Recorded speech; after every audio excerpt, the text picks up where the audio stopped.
है, किसी वेक्टर में हम क्या करते हैं, जो आपका अल्फाबेट होता है उसके ऊपर एक एरो लगा देंगे, ठीक है। तो एरो का सिंबल होता है, क्या होता है आपका, वो आपका वेक्टर को रिप्रेजेंट करता है। किसको रिप्रेजेंट करेगा, वेक्टर को रिप्रेजेंट करेगा, ठीक है। अब यहां पे याद रखिएगा, आपसे पहले क्वेश्चन आता है कि वेक्टर में आपसे पूछता है कि what is the magnitude of vector, ठीक है। पहले आपसे क्वेश्चन पूछता है कि किसी भी वेक्टर का मैग्नीट्यूड कैसे निकालेंगे। तो बहुत सिंपल तरीका है, मान लीजिए आपको वेक्टर दिया हुआ है, ठीक है, मान लीजिए आपको वेक्टर दिया हुआ है ए, ठीक है, और ए आपको दिया किस फॉर्म में, suppose 2i plus 3j plus 4k। Suppose करिए आपको यहां पर जहां पे 2i 3j और 4k आपको इस फॉर्म में दिया हुआ है, आपको चीज पता ही होगी, वेक्टर जनरली आपका i, j और k के फॉर्म में दिया जाता है, जहां पे i कैप, j कैप और k कैप आप देख पा रहे हो, वो आपका क्या होता है, डायरेक्शन को रिप्रेजेंट कर रहा है, ठीक है। जहां पे i जो होता है वो x की डायरेक्शन रिप्रेजेंट कर रहा है, y जो j है वो आपको y की डायरेक्शन रिप्रेजेंट कर रहा है, और k जो है आपका z की डायरेक्शन रिप्रेजेंट कर रहा है, ठीक है। इसको हम क्या बोलते हैं, यूनिट वेक्टर्स बोलते हैं, ठीक है।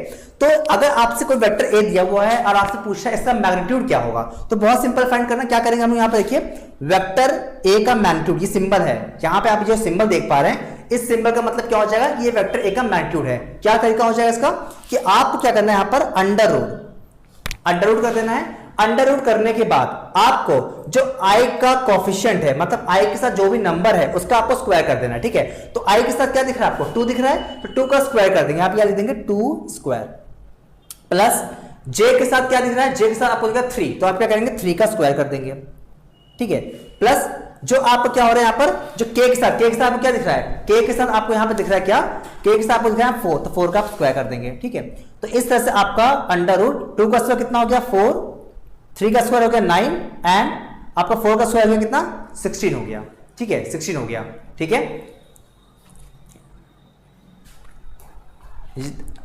बिल्कुल धर्मेंद्र सर, बिल्कुल रूट 29 होगा, सही जवाब है, बिल्कुल ठीक है। सो यहां पे आप इसको सॉल्व करेंगे, क्या हो जाएगा 16 प्लस 4 यानी रूट 29। तो इस तरह का आपको जो आंसर हो जाएगा क्या होगा, रूट 29 हो जाएगा। तो इस तरह के क्वेश्चन में जहां पे आपको क्या करना होता है, किसी भी वेक्टर का मैग्नीट्यूड निकालना होता है, आपको क्या करना है, सिर्फ i, j और k के कोएफिशिएंट्स को आपको मेंशन कर देना, उसका स्क्वायर कर देना है, और आप इसको क्या होगा, आप इस तरह से किसी भी वेक्टर का रूट फाइंड कर सकते हैं, ठीक है, मैग्नीट्यूड फाइंड कर सकते हैं, ठीक है। तो पहला क्वेश्चन आपका इस टाइप का जरूर आता है, तो आप इसकी प्रैक्टिस कर लीजिएगा। सेकंड टाइप का जो क्वेश्चन आपका बनता है, वो आपका बनता है आपका यूनिट वेक्टर, किसी वेक्टर का यूनिट वेक्टर निकालना है। देखिए मान लीजिए अभी आपने जो पीछे क्वेश्चन देखा था, पीछे आपने जो क्वेश्चन देखा था 2i 3j एंड 4k, ठीक है, वही क्वेश्चन मैं रिपीट कर देता हूं। क्या था question, 2i cap plus 3j cap plus 4k cap, ठीक है, ये आपका था क्वेश्चन। अब क्या करना आपको, यहां पे इसका यूनिट वेक्टर फाइंड करना है। तो बहुत सिंपल फॉर्मूला होता है, किसी भी वेक्टर का यूनिट वेक्टर फॉर्मूला होता है vector a upon magnitude of a। मतलब आपको क्या करना, सबसे पहले उस वेक्टर का मैग्नीट्यूड निकाल लेना है, ठीक है। तो आपके पास जो a वेक्टर देख रहे हैं, इस a वेक्टर क्या करेंगे हम यहाँ पे मैग्नीट्यूड निकाल लेंगे, ठीक है। तो हम क्या करते हैं, यहाँ पे a वेक्टर का मैग्नीट्यूड निकाल लेते हैं। देखिए तो a वेक्टर का मैग्नीट्यूड कैसे हो जाएगा, फिर से अंडर रूट i का कोएफिशिएंट 2 का स्क्वायर करेंगे तो 4 हो जाएगा, j का कोएफिशिएंट मतलब 3 का स्क्वायर करेंगे 9 आ जाएगा, और k का कोएफिशिएंट 4 का स्क्वायर करेंगे 16 हो जाएगा। यहां कितना है, अंडर रूट 29 आ गया, ठीक है। आपको क्या करना है, सबसे पहले ऊपर वेक्टर a को लिखना है। तो वेक्टर a मतलब कितना हो गया, 2i plus 3j plus 4k हो गया, डिवाइड बाई आप क्या करना, उसके मैग्नीट्यूड मतलब जो रूट 29 आया है उससे क्या करना, आपको सिर्फ डिवाइड कर देना है। इस तरह से आपका जो आंसर रहेगा वो आपका हो जाएगा unit vector of a given vector, ठीक है। तो आपको अगर किसी वेक्टर का यूनिट वेक्टर फाइंड करना है तो बहुत सिंपल है, क्या करिए, किसी वेक्टर को उसके मैग्नीट्यूड से डिवाइड कर दीजिए, ठीक है। तो आपका वो क्या होगा, यूनिट वेक्टर हो जाएगा, ठीक है। ये आपका होता है टाइप 2 का क्वेश्चन। क्लियर हो गया चीज, आई होप यहां तक क्लियर हो गया होगा, ठीक है। अब हम लोग बात करने वाले हैं कि इसमें और किस तरह क्वेश्चन आपके बनते हैं। तो आपका इसमें एक और बहुत ही इंपॉर्टेंट कॉन्सेप्ट आता है, वो है आपका कि अगर आपको 2 वेक्टर्स दिए हुए हैं, ठीक है, आपको मान लीजिए 2 वेक्टर दिए हुए हैं, एक वेक्टर आपका दिया हुआ a और एक वेक्टर दिया हुआ b, 2 वेक्टर a और b दिए हुए हैं, ठीक है, और आपको दोनों वेक्टर के बीच का एंगल भी दिया हुआ है, ठीक है। आपको क्या हुआ है, दोनों वेक्टर के बीच का एंगल भी दिया हुआ है, ठीक है, a और b, उसके बीच एंगल कितना थीटा है। आपको क्या करना है, a और b का रिजल्टेंट का मतलब होता है सिंपल एडिशन निकालना है, ठीक है।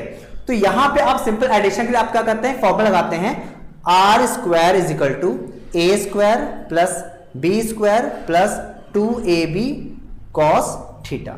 ये आपका जो फॉर्मूला है, ये फॉर्मूला आप तब यूज करेंगे जब आपको वेक्टर a का मैग्नीट्यूड, वेक्टर b का मैग्नीट्यूड और उनके बीच एंगल थीटा दिया हुआ है, तो आप क्या करेंगे, इस फॉर्मूला का यूज करेंगे जहां पे आप आर यानी रिजल्टेंट को फाइंड कर सकते हैं। ठीक है, यहां पे कुछ कंडीशंस होती है, स्पेशल कंडीशंस होती हैं कि आपका अगर मान लीजिए थीटा कितना है आपका 180 डिग्री है, अगर आपको थीटा कितना है 180 डिग्री है, मतलब आपके दोनों वेक्टर्स जो है ए और बी वो क्या है, आपके अपोजिट वेक्टर्स हैं, तो उस केस में आपका रिजल्टेंट क्या हो जाएगा, R equal to A minus B हो जाएगा। वहां पर केवल आपका R equal to A minus B हो जाएगा। ठीक है, ये चीज याद रखिएगा कि R equal to A minus B कब होगा, जब आपका दोनों वेक्टर के बीच एंगल कितना हो गया 180 डिग्री हो गया। सेम इस तरह से अगर मान लीजिए आपके पास दो वेक्टर हैं, उनके बीच एंगल कितना है 0 डिग्री है, मतलब आपके दोनों वेक्टर क्या है, पैरेलल है। ठीक है, क्या है, पैरेलल है। उस केस में आपका रिजल्टेंट फॉर्मूला होता है R is equal to A plus B. तो R is equal to A plus B आप तब यूज करेंगे, R is equal to A plus B आप तब यूज करेंगे जब आपके दोनों ही वेक्टर्स क्या हो, पैरेलल होंगे। ठीक है, तो ये आपको दो कंडीशन हो गई। तीसरी कंडीशन आपकी होती है कि अगर आपका क्या है थीटा 90 डिग्री हो, मतलब आपके दोनों वेक्टर्स जो हैं उनके बीच एंगल कितना है 90 डिग्री है, उस केस में आपका जो फॉर्मूला होता है वो होता है R square is equal to A square plus B square, जो कि आपकी पाइथागोरस थ्योरम होती है। ठीक है, तो ये जो फॉर्मूला आपका आता है वो आपका पाइथागोरस थ्योरम से आता है, R square is equal to A square plus B square. तो ये जो आपके तीन स्पेसिफिक कंडीशंस हैं, ये आपको तीन स्पेसिफिक कंडीशंस याद कर लीजिएगा, बिकॉज इस पर बेस आपके सीधे डायरेक्टली क्वेश्चन आ जाते हैं। रोहित पॉल, नमस्ते रोहित, कैसे हो? आई होप बहुत बढ़िया हो गए और पढ़ाई अच्छी चल रही होगी। ठीक है, सो यहां तक क्वेश्चन क्लियर हो गया, किसी को डाउट आई होप नहीं होगा। ठीक है, बहुत सिंपल चीजें हैं, ये सारी चीजें बेस आपके क्वेश्चन आपके बनते हैं, तो आपको इनको जरूर प्रैक्टिस कर लेनी है। ठीक है, तो ये आपका हो गया। ठीक है, इसके बाद आपको यहां पर एक और चीज याद रखनी है, वो है आपका नेक्स्ट जो चीज आपसे वेक्टर पूछता है बहुत ज्यादा बार, वो होता है आपका कि मान लीजिए आपको क्या है, दो वेक्टर दिया हुआ ए और बी। ठीक है, आपसे बोल रहा है कि दो वेक्टर्स ए और बी दिए हुए हैं, इनका डॉट मल्टीप्लिकेशन कितना होगा, इनका डॉट मल्टीप्लिकेशन। ठीक है, A dot B, dot multiplication का मतलब होता है स्केलर मल्टीप्लिकेशन, से क्या बोलते हैं हम लोग, स्केलर मल्टीप्लिकेशन बोलते हैं।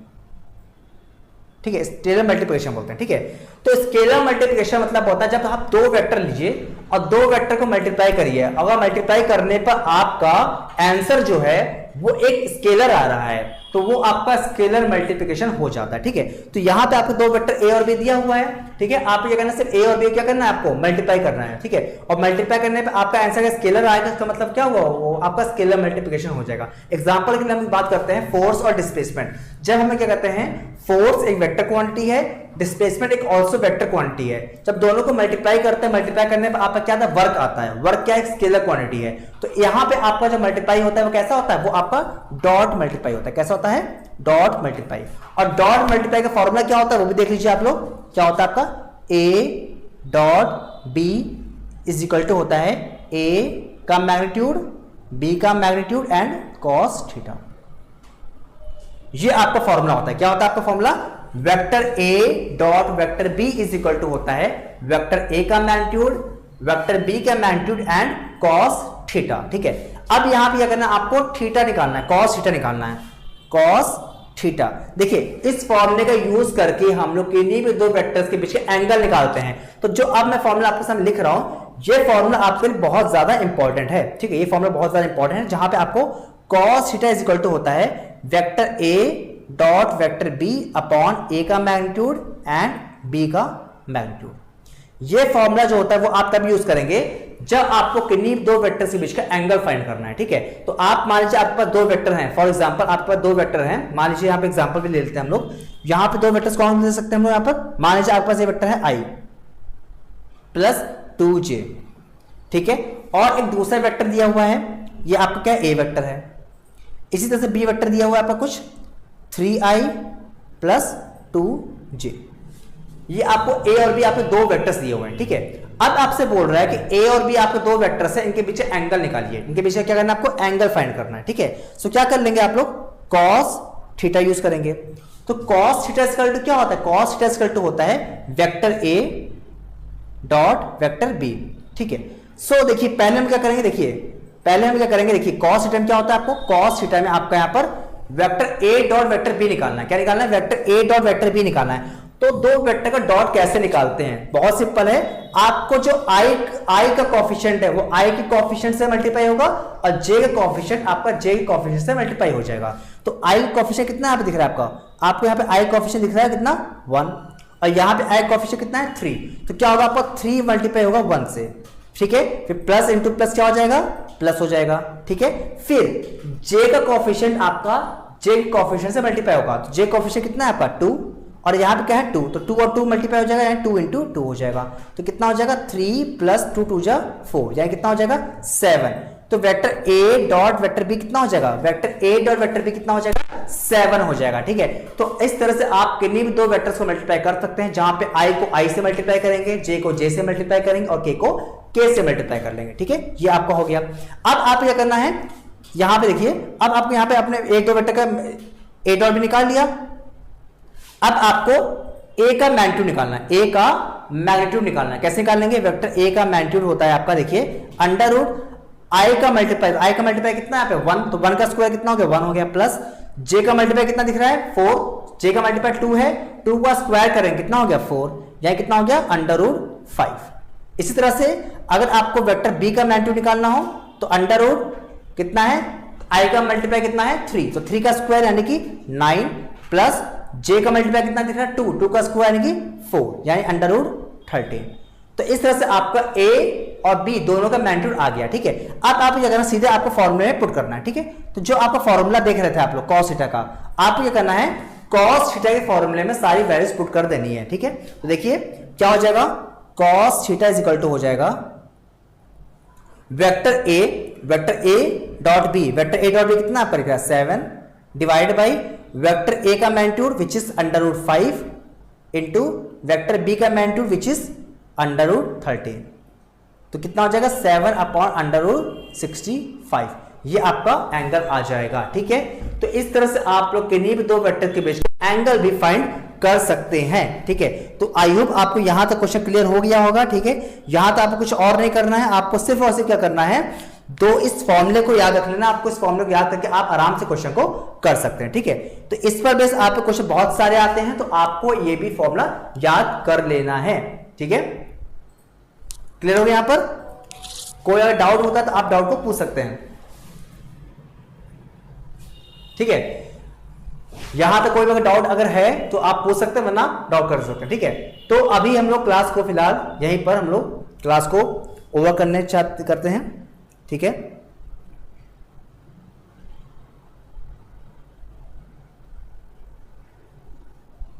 आदर्श हेलो आदर्श, बहुत लेट हो तुम, ठीक है। हाँ वो है क्लास की नोटिफिकेशन लेट मिली होगी, कोई बात नहीं, ठीक है। लेकिन अब से लेकर टिल एग्जाम तक हम लोग इसी तरह से पहले कॉन्सेप्ट्स को पढ़ेंगे, ठीक है। अगर लेट हो तो बाद में तो वीडियो 2 देख लेना, ठीक है। जहां पे मैंने वेक्टर के जितने तुम्हारे कॉन्सेप्ट्स हैं, टॉपिक्स हैं, उनको मैंने पढ़ाया है। टॉपिक को पढ़ाने के बाद हम लोग उस पर क्वेश्चंस करेंगे, ठीक है। तो आफ्टर द क्लास वीडियो जरूर देख लें, ताकि तुम्हें क्वेश्चन करने कोई प्रॉब्लम फेस ना हो, ठीक है। तो अभी आज हम लोगों ने कुछ मिलाकर 3 टॉपिक डिस्कस किए हुए हैं। तीनों जो आपका टॉपिक हैं, तीनों जो कॉन्सेप्ट्स हैं वो बहुत ज्यादा इंपॉर्टेंट है, तो आपको पहले इनको पढ़ना है। स्टार्टिंग में बहुत स्लो रखेंगे, ठीक है। धीरे धीरे हम क्या करेंगे, अपने स्पीड को बढ़ाएंगे और उसी हिसाब से आप कॉन्सेप्ट को भी बिल्डअप करते रहेंगे, ठीक है। क्लियर हो गया चीजें, ठीक है। कोई अगर डाउट है तो यहां तक तो पूछ सकते हो, अदरवाइज हम लोग इसके आगे के जो टॉपिक्स होंगे उनको हम लोग नेक्स्ट लेक्चर में कवर करेंगे, जहां पे हम लोग वेक्टर में क्रॉस मल्टीप्लिकेशन के बारे में बात करेंगे। क्रॉस मल्टीप्लिकेशन में आपके जरूर क्वेश्चन आते हैं, तो आपको क्रॉस मल्टीप्लिकेशन के बारे में बताऊंगा, ठीक है। साथ साथ इसी चैप्टर में हम लोग आगे बात करेंगे प्रोजेक्टाइल मोशन की, ठीक है। किसकी बात करेंगे, प्रोजेक्टाइल मोशन की, जो कि आपको पता है one of the important topic होता है, उसके बारे में जरूर बात करेंगे हम लोग यहाँ पर, ठीक है। लेकिन फिलहाल भी हम आज ही बात कर लेते हैं, आज हम बात कर लेते हैं किसकी, क्रॉस मल्टीप्लिकेशन, ठीक है। कल क्या देखना, आज ही एक लास्ट टॉपिक आपका बचा हुआ है क्रॉस मल्टीप्लिकेशन, ठीक है। देख लीजिए, मान लीजिए आपके पास 2 वेक्टर हैं, एक वेक्टर आपका ए, दूसरा वेक्टर है बी। आपको क्या करना है, क्रॉस मल्टीप्लिकेशन निकालना है, क्रॉस मल्टीप्लिकेशन निकालना है। तो क्या होता है, देखिए क्रॉस मल्टीप्लिकेशन को हम बोलते हैं वेक्टर मल्टीप्लिकेशन, ठीक है। जहां पे अगर आपने 2 वेक्टर को मल्टीप्लाई किया और 2 वेक्टर को मल्टीप्लाई करने पर अगर आपका जो आंसर है वो एक वेक्टर आ रहा है, तो वो आपका वेक्टर मल्टीप्लिकेशन होता है। इसका एग्जांपल क्या है, इसका एग्जांपल है आपका टॉर्क का, ठीक है। टॉर्क जो होता है, ठीक है, टॉर्क में आपका फोर्स और डिस्प्लेसमेंट मल्टीप्लाई होता है। आपको पता है force is a vector quantity, displacement is also a vector quantity, और जो टॉर्क होता है वो भी क्या होता है, वेक्टर क्वांटिटी होता है। तो इस तरह से क्या होता है, आपका जो मल्टीप्लाई होता है क्रॉस होता है, क्रॉस मल्टीप्लिकेशन आपका होता है, ठीक है। तो यहां पे आप क्या करते हैं, फॉर्मूला याद कर लीजिए, जैसे क्या होता है, ए का मैग्नीट्यूड, बी का मैग्नीट्यूड एंड साइन थीटा। ये आपका होता है A क्रॉस B का, A वेक्टर A का मैग्नीट्यूड, वेक्टर B का मैग्नीट्यूड एंड साइन थीटा, और साथ में यहां पर एक n कैप, एक यूनिट वेक्टर भी यहां पे यूज करते हैं, जो कि I, J और K में से कुछ भी हो सकता है। वो डिपेंड करता है कि किस तरह के नंबर्स को हम मल्टीप्लाई कर रहे हैं। ठीक है, यहां तक क्लियर हो गया? हाँ बिल्कुल बेस से ही पढ़ाया गया है, बिल्कुल। ये चैप्टर में अगर तुम वीडियो को देखो ध्यान से, ठीक है, आफ्टर स्टार्टिंग से तुम देखोगे तो यहां पर मैंने कोई भी एक्स्ट्रा टॉपिक्स नहीं बताए हैं जो तुम्हारे एकेडमी में है। जितने टॉपिक तुम्हारे नीट के पॉइंट ऑफ व्यू से इंपॉर्टेंट मैंने उतने ही पढ़ाए हैं। तो अगर तुम स्टार्टिंग से वीडियो देखोगे तो देखोगे मैंने तो बिल्कुल बेसिक से पढ़ा रहा हूं। ठीक है, बिल्कुल एकदम जीरो स्टार्ट कर रहे हैं, ताकि जो बच्चे नए भी हैं, जो फर्स्ट टाइम नीट को अटेम्प्ट करने वाले हैं, उनको बेनिफिट मिले, और जो ऑलरेडी पढ़ चुके हैं उनका भी रिवीजन हो जाए। ठीक है, तो बिल्कुल बेसिक से ही हम यहां पढ़ाएंगे। ठीक है, तो इसकी चिंता बिल्कुल मत करो। ठीक है, और आई होप क्लास तुम लोग जब इसको बाद में देखोगे रिकॉर्डेड में तो वो क्लास अच्छी लगेगी। ठीक है, बाकी हम लोग लाइव तो देते ही रहेंगे, जहां पे हम लोग पहले कॉन्सेप्ट्स को, फिर हम लोग क्वेश्चंस को करेंगे। ठीक है, सो यहां पे चलो इसके बाद देख लेते हैं कि A क्रॉस B हम लोग करते कैसे। ठीक है, एक इसका एग्जांपल कर लेते हैं। ठीक है, इसका एग्जांपल देख कर लेते हैं A क्रॉस B कैसे करेंगे। मान लीजिए आपके पास A वेक्टर A दिया हुआ कितना 2i plus 3j minus k, और वेक्टर B भी दिया हुआ आपका यही मान लेते हैं 2i प्लस 3j माइनस के। क्या मान लीजिए आपको दो vector A cross B, A और B दिए हुए हैं कुछ इस तरह के। ठीक है, I J और K के फॉर्म में दिया रहता है, तो आपको मान लीजिए वेक्टर आपको दिया हुआ I J और K के फॉर्म में दिया हुआ है। ठीक है, अब देख लीजिए आपको क्या करना है, A क्रॉस B निकालना है। ठीक है, A क्रॉस B निकालना है, क्या करेंगे हम लोग यहाँ पर देखिए, यहां पे हमें मान लीजिए A क्रॉस B में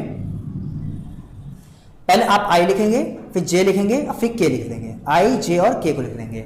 अब I J और K में आप क्या करेंगे, I का मल्टीप्लाई कितना दिख रहा है आपको, I का मल्टीप्लाई देखिए पहले एक में देखिए, A में I के नीचे क्या लिखेंगे, I के मल्टीप्लाई को, तो I के मल्टीप्लाई कितना दिख रहा है 2, तो I के मल्टीप्लाई 2 दिख रहा है। J के मल्टीप्लाई कितना दिख रहा है आपको यहाँ पर 3 दिख रहा है। ठीक है, और यहां पर K के मल्टीप्लाई कितना दिख रहा है -1।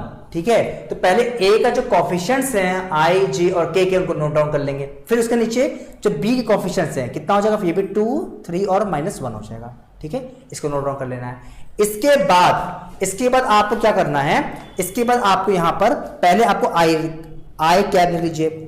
I कैप लिखने के बाद आपको क्या करना है, यहां पर क्रॉस मल्टीप्लाई करना। ठीक है, यानी कि आप क्रॉस मल्टीप्लाई मतलब ये हुआ कि आप -1 को मल्टीप्लाई करेंगे किससे, 3 से मल्टीप्लाई करेंगे। -1 को आप किससे मल्टीप्लाई करेंगे, 3 से मल्टीप्लाई करेंगे। ठीक है, तो -1 को आप 3 से मल्टीप्लाई कर लीजिए, तो कितना हो जाए आपका 3 1 जा 3, यानी कि माइनस का 3 आ गया आपका। ठीक है, माइनस का 3 आ गया। इसके बाद हम लोग क्या करेंगे, बीच में लगाएंगे माइनस, बीच में क्या लगाएंगे, माइनस लगाएंगे। फिर यहां पे आप क्या करेंगे, इसको इससे मल्टीप्लाई करेंगे। ठीक है, इसको आप इससे मल्टीप्लाई करेंगे। देखिए जब I को लेते हैं तो I के नीचे वाले नंबर को छोड़ देते हैं। ठीक है, I के नीचे वाले नंबर को छोड़ देंगे। ठीक है, तो 3 1 जा 3, ये भी आपका कितना हो जाएगा -3 हो जाएगा। ठीक है, ब्रैकेट बंद कर देंगे। ठीक है, इसके बाद क्या लेंगे, I ले लिया आपने, I को लेने के बाद अब आप इस तरह से क्या करेंगे, J को लेंगे। किसको लेंगे, J को आप लोग लेंगे। तो J में देखिए जब आप I को लेते हैं तो वो प्लस होता है, J को लेंगे माइनस होगा, K को लेंगे फिर से प्लस हो जाएगा। तो यहाँ पे क्या हो जाएगा, -J हो जाएगा। फिर ब्रैकेट लगा देंगे, -J लगाने के बाद आप लोग क्या करेंगे, यहाँ पे माइनस को लगा देंगे। ठीक है, माइनस लगा देंगे। इसके बाद क्या होगा, फिर आप क्या करेंगे, J1 नंबर को छोड़ दीजिए, J के नीचे नंबर को आप छोड़ दीजिए, स्किप कर दीजिए। अब आप क्या करेंगे, अब आप यहाँ पर इसको मल्टीप्लाई करेंगे किससे, इससे। ठीक है, इसको आपको इससे, यानी कि -1 को मल्टीप्लाई करेंगे इससे 2 से, तो -1 को 2 से मल्टीप्लाई करेंगे कितना आ जाए आपका, -2 हो जाएगा, -2 हो जाएगा। बीच में फिर माइनस आएगा, फिर आप क्या फिर 2 को इससे मल्टीप्लाई करेंगे, फिर से क्या हो जाएगा आपका -1 -2 हो जाएगा। ठीक है, ब्रैकेट बंद, फिर प्लस K कैप कर लेंगे, और यहाँ पे आपका क्या हो जाएगा, यहाँ पे आपका क्या हो जाएगा, यहाँ पर देख लीजिए K कैप करने के बाद अब आप K वाले नंबर को छोड़ देंगे, K वाले छोड़ दीजिए। अब आप क्या करेंगे, यहाँ पर देखिए 3 को 2 से करेंगे तो 3 2 जा कितना हो जाएगा 6, माइनस फिर 2 को 3 से करेंगे 6 हो जाएगा। इस तरह से आपका I कैप यहाँ पे हो जाएगा आपका -3 माइनस +3, तो कितना हो जाएगा आपका 0। माइनस J कैप आप लेंगे तो यहाँ पे -2 +2 कितना हो जाएगा 0, एंड K को लेंगे आप तो यहाँ पे कितना हो जाएगा 0। इस तरह से आपको जो वेक्टर होगा वो क्या होगा, 0 वेक्टर। तो इस तरह से आप लोग क्या कर सकते हैं, किन्हीं भी दो वेक्टर को क्रॉस मल्टीप्लाई कर सकते हैं। बेसिक मैंने आपको एक एग्जांपल के क्वेश्चन करवाया हुआ है, क्वेश्चन का थोड़ा जो लेवल होता है थोड़ा सा ज्यादा टफ होता है, तो आप यहां से कॉन्सेप्ट को समझ लीजिए कि हम लोग क्रॉस कॉन्सेप्ट कैसे यूज करना है। ठीक है, दो वेक्टर क्रॉस कैसे करना है और दो वेक्टर को डॉट कैसे करना है, इस पर बेस आपके क्वेश्चन आते हैं। तो जितने टॉपिक मैंने आज डिस्कस किया है आप आज सारे टॉपिक्स को आप आज देख लीजिएगा, नोट डाउन कर लीजिएगा। फिर इसके बाद हम लोग जो आगे कुछ टॉपिक्स बचे हुए हैं, फ्यू टॉपिक्स बचे हुए हैं, उनको हम लेक्चर 2 में देखेंगे और फिर हम लोग उसके बाद उन कॉन्सेप्ट्स को उन कॉन्सेप्ट्स के ऊपर बेस्ड क्वेश्चन को करेंगे। ठीक है, तो अब हमें मिलेंगे नेक्स्ट क्लास में। जो भी लोग नए हैं चैनल को सब्सक्राइब जरूर कर दीजिए और जाकर टेलीग्राम चैनल ज्वाइन कर दीजिए, जहां पे आपको जो अपडेट्स होती हैं वीडियो रिकॉर्डिंग आपको वहां पे मिलती रहेंगी। ठीक है, मिलते हैं नेक्स्ट वीडियो, तक के लिए धन्यवाद।